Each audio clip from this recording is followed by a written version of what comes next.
Madame Maya Akari pour le groupe Paris en commun.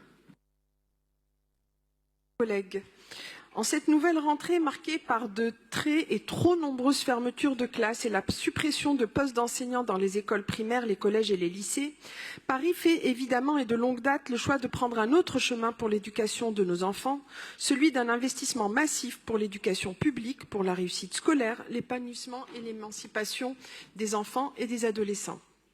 Loin des logiques comptables du gouvernement, nous faisons à nouveau la preuve de notre engagement pour un service public de qualité et celle de nos capacités d'innovation pour le bien-être et l'avenir des petites Parisiennes et des petits Parisiens.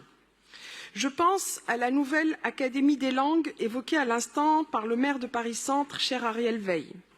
Il s'agit là d'une ressource clé pour aider les enfants à apprendre une langue étrangère et pour réduire les inégalités entre les familles, qui permet d'offrir à tous les enfants, notamment ceux qui n'ont pas la chance d'avoir des parents pour leur payer un séjour aux États-Unis, à Londres, en Nouvelle-Zélande ou à Berlin, pour réduire les inégalités entre les familles et qui permet d'offrir à tous les enfants qui ne partent pas en voyage, dont les parents n'ont pas les moyens de payer des séjours linguistiques, de vivre une expérience d'immersion similaire à celle vécue à l'étranger. Je pense aussi aux cours Oasis lancés depuis 6 ans à Paris. On voit bien qu'aujourd'hui, de plus en plus de communes s'y mettent et transforment leurs cours de récréation pour en faire des îlots de verdure et de fraîcheur et améliorer le climat scolaire. À ce jour, Paris compte 129 cours d'école maternelle, élémentaire et de collège transformés en cours Oasis. Je pense à l'expérimentation de nouvelles pédagogies.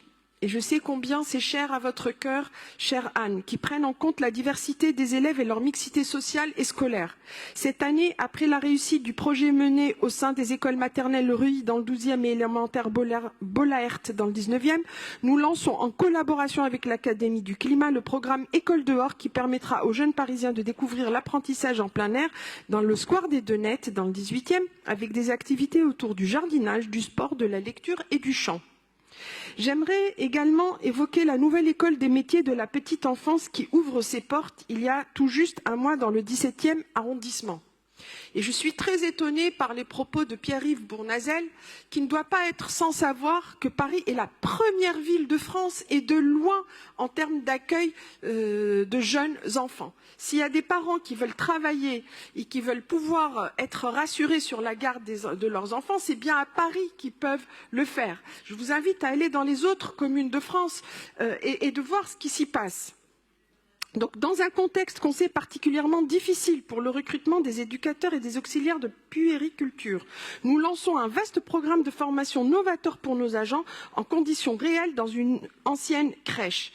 Quand d'autres font le choix d'autoriser le recrutement de personnes non diplômées, décision du gouvernement, cher Pierre-Yves Bournazel, que vous soutenez, pour pallier la pénurie de personnel dans les crèches privées et publiques, pour s'occuper des enfants, nous pouvons nous féliciter, nous, à Paris, de renforcer l'attractivité et la reconnaissance de ces métiers particulièrement difficiles et essentiels.